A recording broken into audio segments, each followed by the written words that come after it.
One of the dimensions of our full communion relationship is that we have very close ties, both our churches, of course, with our relief and development agencies, the Primate World Relief and Development Fund and Canadian Lutheran World Relief. And this morning we're very privileged to have the executive directors of both of those agencies with us. And Bishop Michael Pryse, Bishop of the Eastern Synod, the ELCIC, is going to introduce the directors and engage them in an interview. So we're going to listen in. Michael.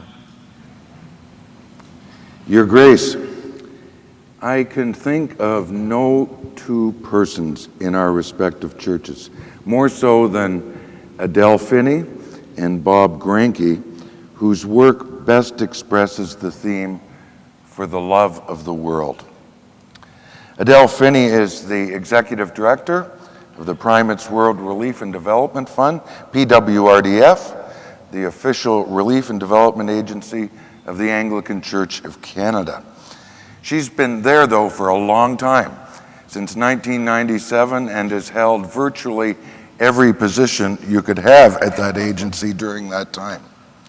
But you may be surprised to know that she's also an artist.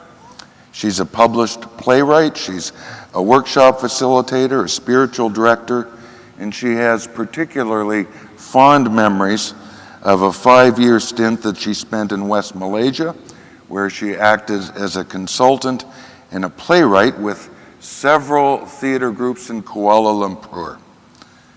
Adele presently serves on the board of directors of Kairos. She has been an active participant in the emergence of the Anglican Alliance and currently serves on its newly formed Board of Trustees. Bob Granke began his work at Canadian Lutheran World Relief, CLWR, in the 1970s. Clearly it was a case of child labor, Robert. He worked there for several years, and then in his career path he moved on, and he worked for the Canadian Hunger Foundation here in Ottawa.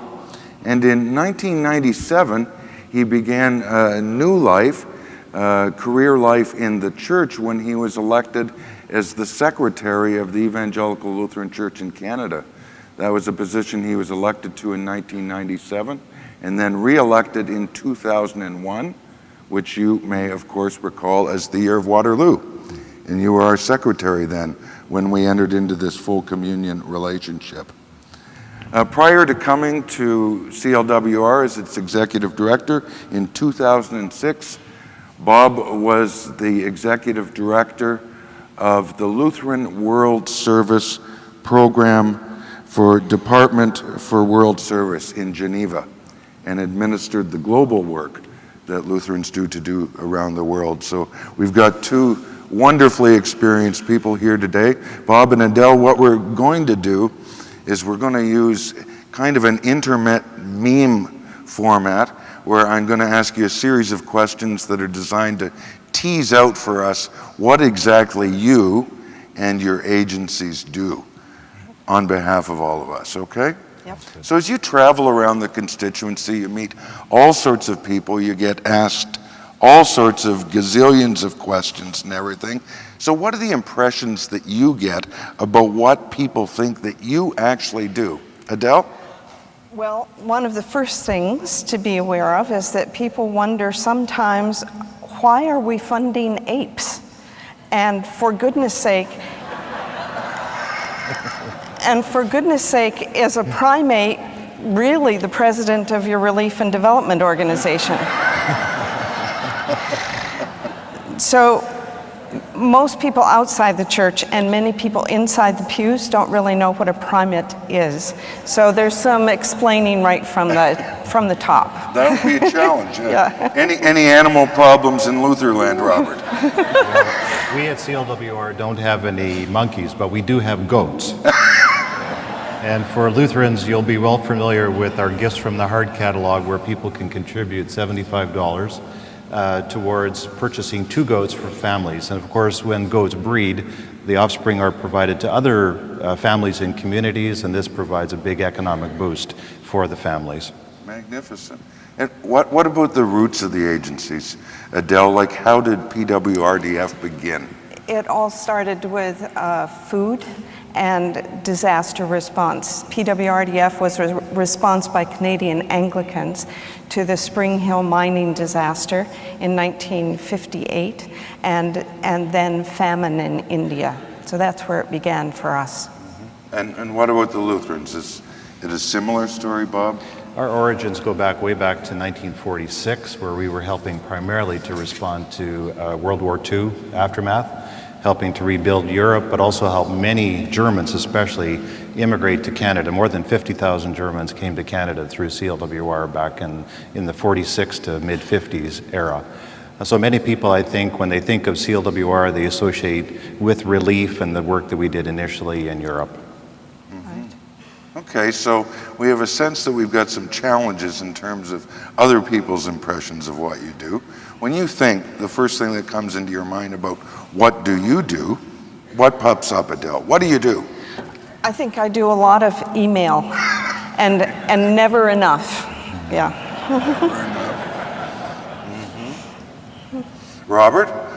Well, I think my colleagues, if they were asked, they would say that I've become rather adept at using 2 thumbs to type messages from sometimes 36,000 feet in order to keep up with the email that's there. But a lot of it's managing emails and communication with colleagues and partners. But if we were to dig a little deeper then, throw away the keyboards, what do you think you do, Adele? I think one of the things I do a lot of is listening. I listen to staff, I listen to big ears. I listen to partners.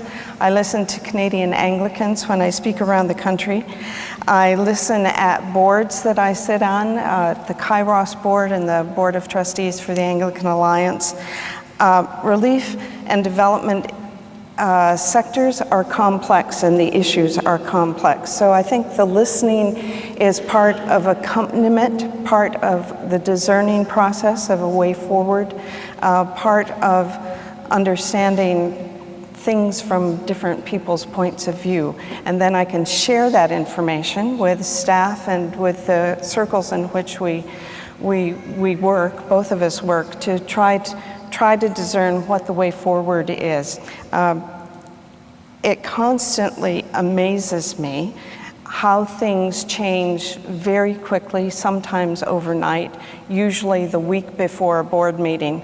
There will be something that really shifts in the sector that you have to begin to look at and ask and listen and find out where we head. So navigating change are words that I use to describe what I do. Robert? Well, I think for me, a lot of it starts with the mission of CLWR, which is to challenge the causes and the consequences of poverty. The mission of CLWR begins with the mission of the church.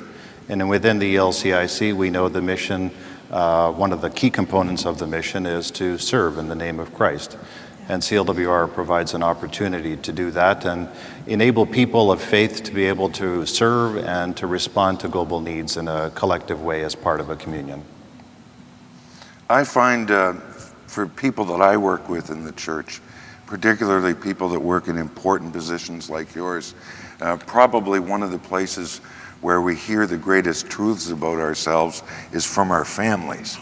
We're used to hearing all sorts of other things from other people, so let's go at it this way. And what does your mom think that you do, Bob?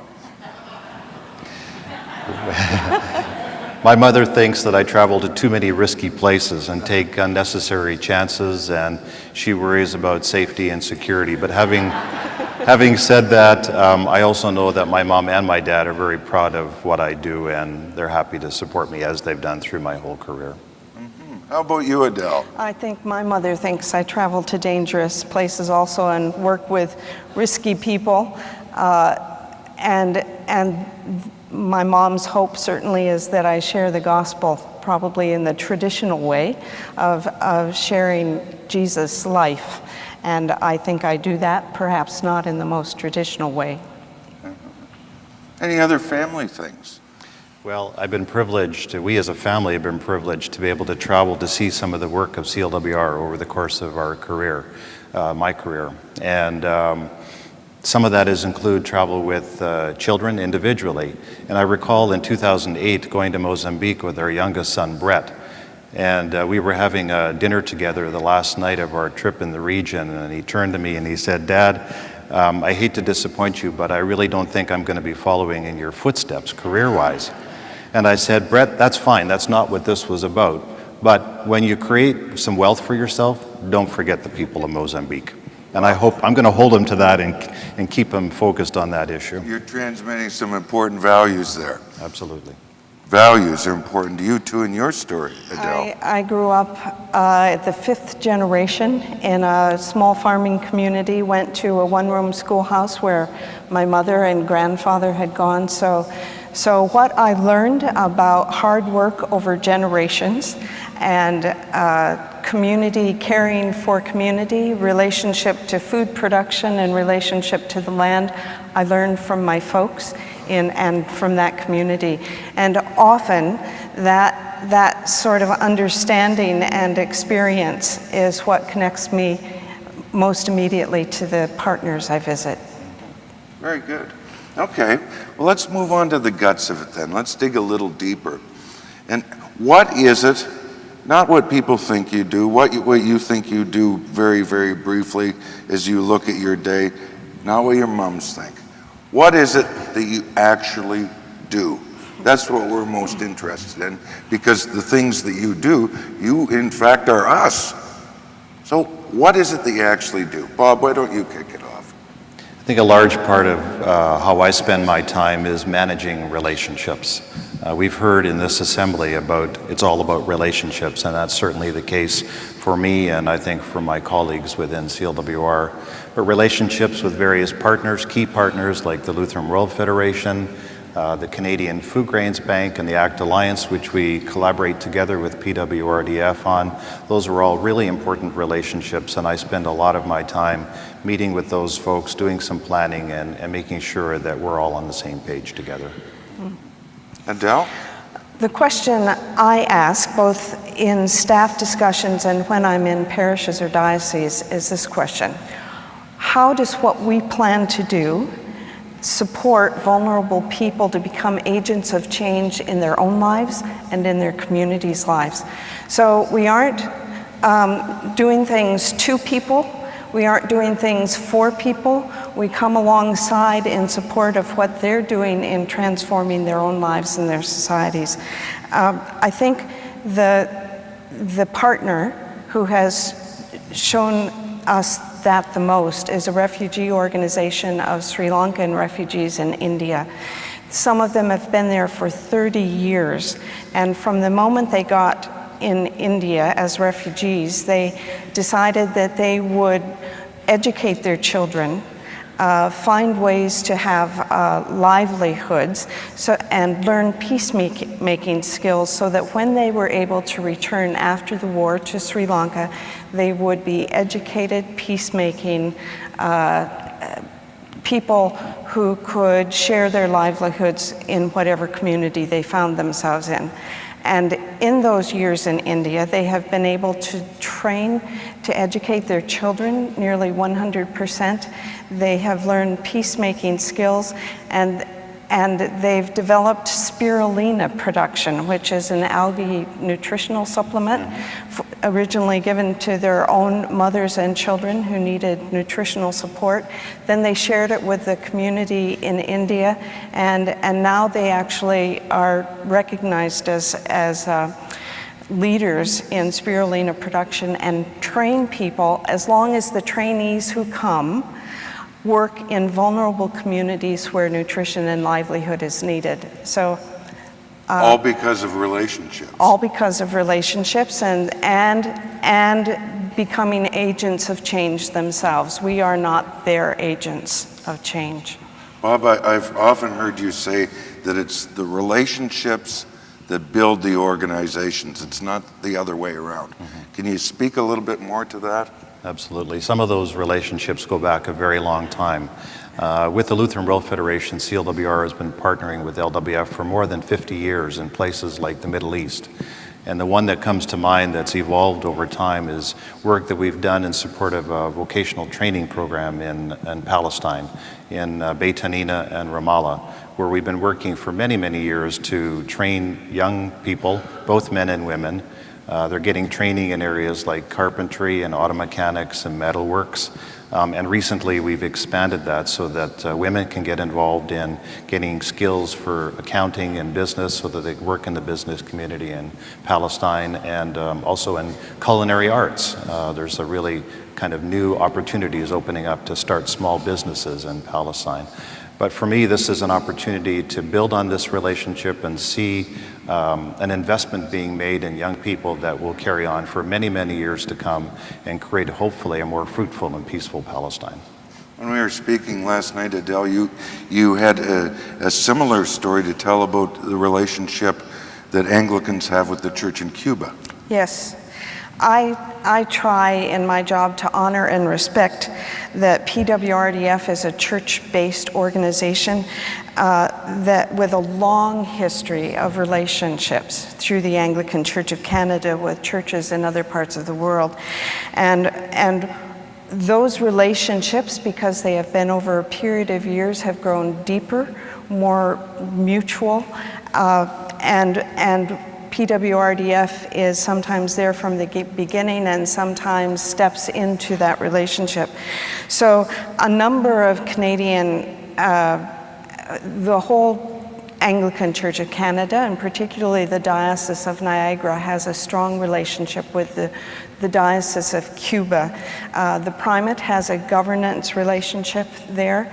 The Partnerships Department of the Anglican Church has long been at work there. PWRDF has had food security and health programs there. Parishes pray for one another, and we're now in working with Episcopal Relief and Development of the U.S. in helping set up a Relief and Development Department in the church in Cuba. So it's that's one of the strengths of church-based organizations, that we're there. If there's a disaster or development, the church is there. There are Anglicans and I'm sure Lutherans wherever we need to be. And the massive challenge, though, that you face is that of communicating to the constituency. So I know as I share stories on behalf of your agencies as I go around, people invariably say, I didn't know that we did that. So there must be a lot of frustration sometimes that comes in our seeming incapacity to tell our own stories well. Bob, you were speaking last night about an Ethiopian story that you thought was particularly compelling. Can you say a word about that? Sure. A few years ago, I visited Ethiopia and visited a community that we had supported 30 years ago with some infrastructure work related to provision of water for irrigation and potable water, helping the farmers to gain some training and some expertise. We went back 30 years later and helped them to rebuild some of that infrastructure that had just deteriorated over a period of time. But to walk into this community and to see this oasis in the middle of what is basically a desert in eastern Ethiopia, and to see that this community is thriving 30 years later, and you have healthy and vibrant people that are working and improving their quality of life, was really gratifying to see. Beautiful. Okay, I think we have a sense of what you do now, what you're doing, but both of you are people of faith, you're people of vision. You must ponder the future. And where is it that we're going? What is it that we might do? What is it that we could do? Bob, why don't you kick it off? Well, I'm going to go back to the issue of partnerships again, because I think that's really the key to how we move forward as an organization. We're facing a real challenge these days with funding from the Canadian government, which ends in 2013, the end of this year. There are no opportunities at this moment for us to seek additional funding from CETA, from the historical sources. So we're having to be creative and looking at ways in which we can hopefully draw on other resources in the future. So we're hoping that we're successful with that. We're also dealing with the issue of advocacy. That's come up in this assembly, and we're having discussions right now within the board and with our church bodies to see what is the role for CLWR. What does it mean for us to challenge the causes of poverty? We haven't really addressed that in a very concrete way, and we're working towards doing that now. And that's something that comes directly out of the vision statement of the agency. Both of your agencies have vision statements. I think we're going to have them up before us there. But that advocacy piece is something that's a challenge right now, finding out what is the extent and the proper way to do that. Yes, exactly. Yeah. And Adele, your vision statement clearly guides the work of PWRDF. It does. A truly just, healthy, and peaceful world. We've focused in on food security, preventive health, and microfinance. We understand that we are in solidarity with people who live on the edge of human community. And a phrase, a concept that I use to help us understand our context is a biological term called edge habitat. Edge habitat is the place between two ecosystems, two monocultures, such as the place between a hedgerow between a forest and a cultivated field, or a shore and the sea, the land and the sea. And in that edge habitat, there are more species than in either other place. So it's a place of challenge and opportunity. There are porous boundaries, and you get people who are there. The challenges are great because they, whoever ends up there, it's not their place. And we all are in those places that get turned upside down and inside out, which was what Dr. Dura Singh was challenging us to do. And our partners live there. Often they've lived there for a long time, so they have a lot to teach us. And it's a possibility of birth and growth and vulnerability. And I believe Samaria is a scriptural place of edge habitat, and that Jesus did a lot of his leadership training in Samaria. So it's those edges and the people in the edges and how we relate to them that say a lot about who we are and what we need to be, what shapes us. Yeah. Robert. I mentioned the village in Ethiopia that we were assisting. A couple of years ago, I had an experience that I'd not had before. As we were traveling back across the desert to the place where we were staying from this village, we encountered 200 people lined up in a row, locked arm in arm. And we couldn't get through with our vehicle, so we stopped and talked to some of the village leadership. And what they said to us was, we know that you're working 4 or 5 kilometers away in this village that has done so well for itself, but we are getting nothing from the government. We're falling through the cracks.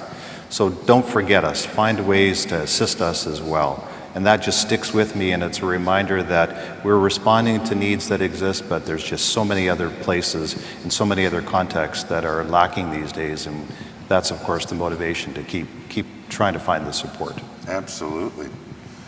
Last night, Adele, we were talking, and you said one of the challenges for the future is learning how to reframe the questions. When we were in India, it was a delegation visiting the refugee organization there. When we first got there, Mr. Chandra Hassan, who is their director there and founded the organization, we would ask questions and he would take them into himself and reframe them. And it was disconcerting at first because we thought we weren't getting our questions answered. And then as we were with him longer and longer, I realized that he was reframing the questions so that we could ask the questions that were really needed so we would understand the situation better.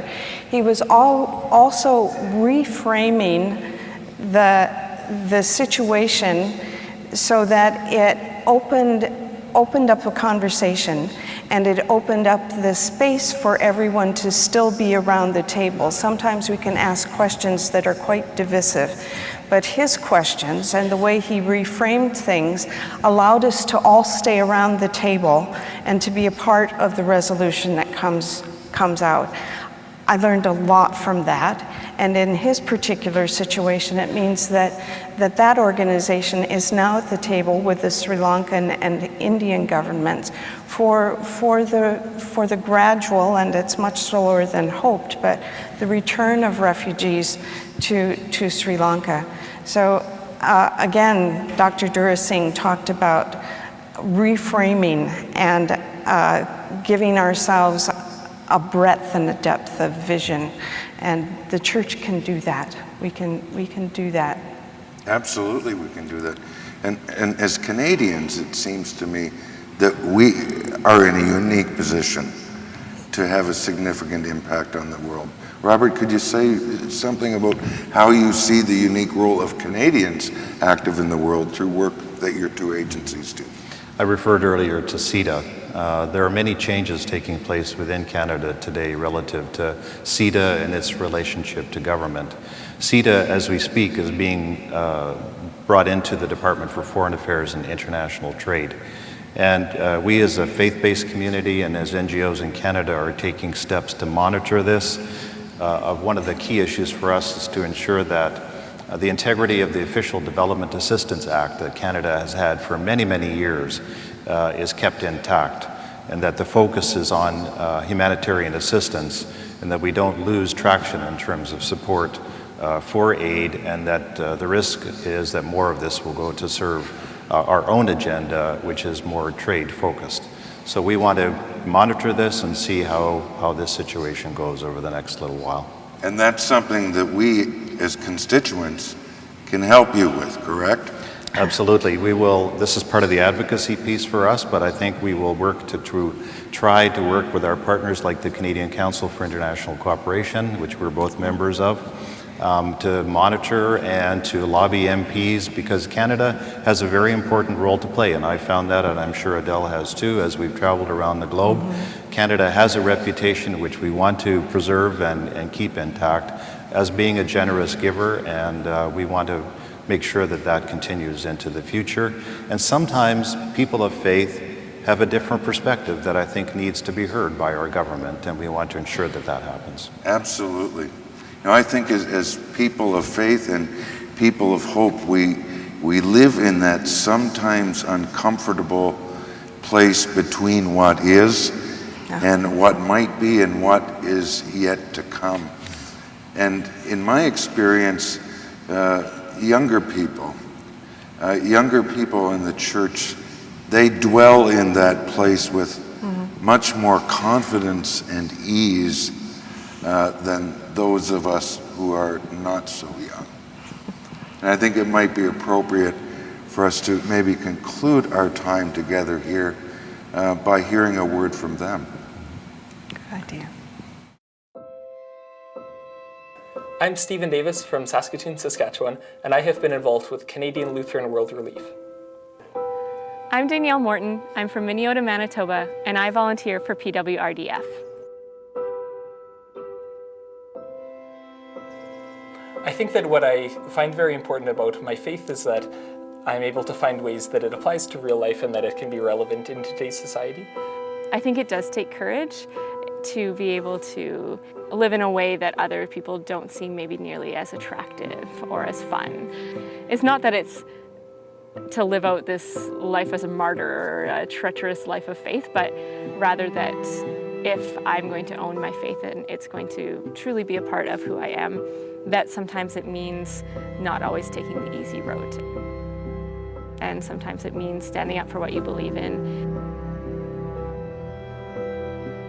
Working with children is something that sort of makes me come alive, and I feel very in tune with my faith when I'm working with children, and so I've known for a number of years that that is something that I'd like to do, and I wasn't sure entirely in what capacity, but I think that teaching will be a good way to let that happen.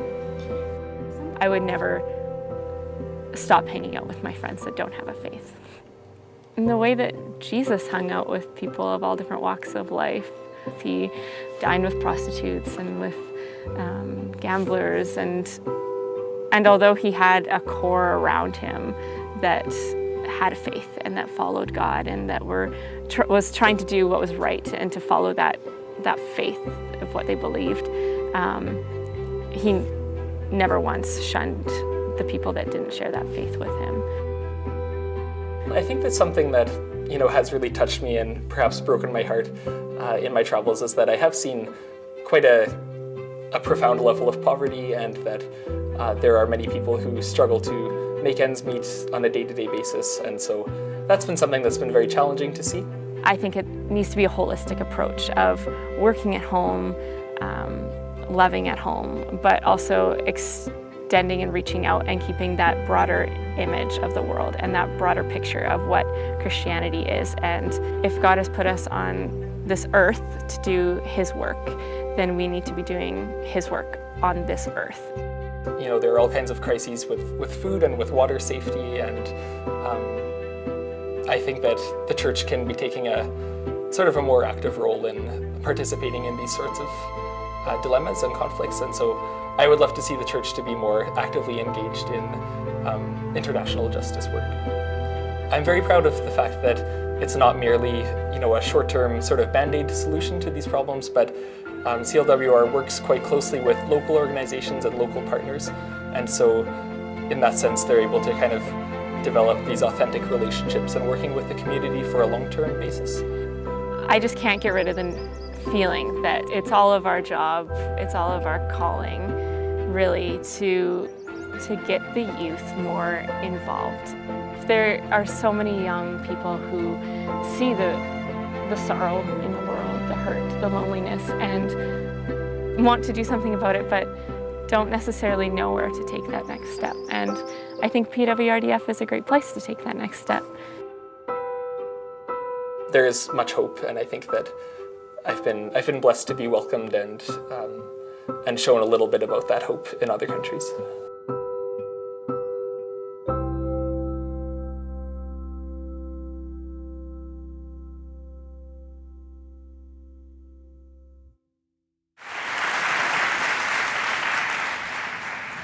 I think the greatest untold stories in both the ELCIC and the ACC are the stories of the wonderful work that's being done by these two agencies. We've got a whole lot of potential capacity in this room here right now to change that situation in a significant way. And I'd like to challenge all of you who are here as delegates to commit yourself to going home and sharing the good news of this important work, this faith-inspired work that we do around the world for the love of the world. There's all sorts of resources that the agencies have that can help us to do that communication tool. What's required on our end is a willingness and an effort to do the work and a commitment to putting it forward. These are wonderful stories. God knows there are enough things in the life of the church that we can get grumpy about, and we can squabble about, and we can fight about. This is work that all of us, regardless of our perspectives on issues that sometimes divide us, that we can rally around together. It can become a uniting point. We're so grateful, Adele and Bob, for the wonderful work that you do on our behalf, for spending these few moments with us and sharing with us.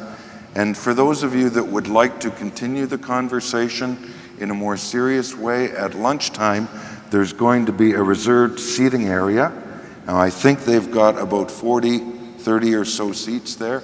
If you want to get into it in a deeper way, look for that place, and Bob and Adele will be there to join you. So join me, friends, in thanking Bob and Adele and all their colleagues in the work they do.